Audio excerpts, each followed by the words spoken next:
गोकाफ में एक बहुत खूबसूरत महल था। वहाँ एक नन्ही परी रहा करती थी।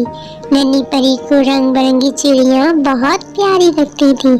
नन्ही परी के महल में हर रोज बहुत सी चिड़िया आकर गाना गाती। सब नन्ही परी उन सबको देखकर बहुत खुश होती। महल से थोड़ी दूर एक काली चुड़ैल की नगरी थी। वहाँ उसका महल भी था। वो रोज नन्ही परी को चिड़ियों का गाना सुनते खुश देखकर चलती रहती थी।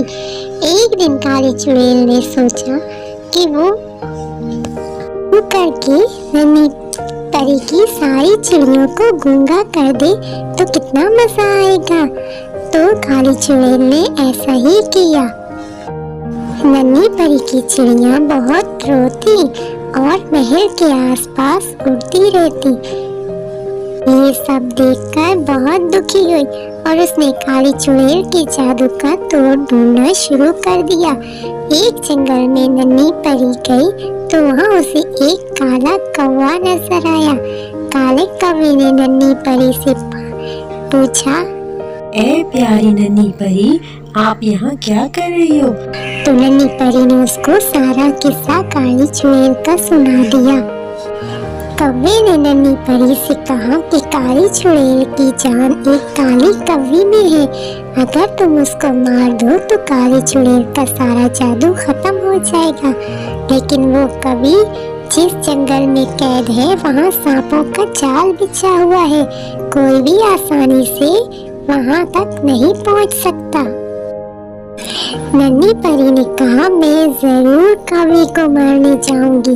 क्या तुम मेरी मदद करोगे? तो कौवे ने उसे हाँ बोल दिया। फिर दोनों काली पहाड़ी की तरफ चल पड़े। जंगल में न पहुंचे तो क्या देखते हैं कि काली कौवे की हिफाजत के लिए सांपों का डेरा लगा हुआ है। ये सब देख के कौवे ने नन्ही परी से कहा कि इस तरह तो हम कभी तक कभी नहीं पहुंच पाएंगे।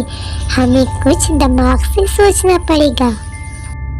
ये कहते ही कौवे ने अपनी जेब से एक जहर भरा लॉलीपॉप निकाला। नन्ही परी ने कहा, ये क्या है?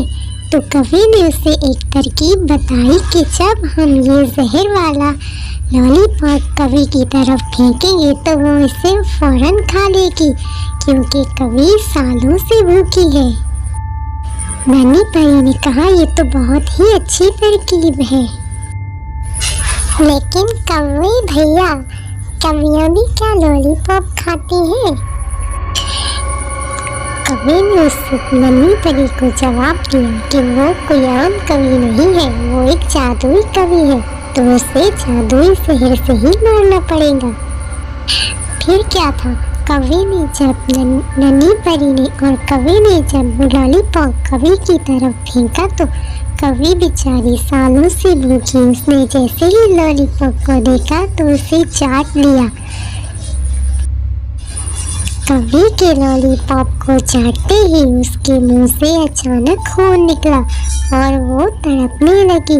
इस तरह वो जादुई कौवी मर गई और काली चुड़ैल का सारा जादू भी खत्म हो गया। नन्ही परी जब अपने महल वापस आई तो सारी चिड़िया गाना गाती हुई खुश नजर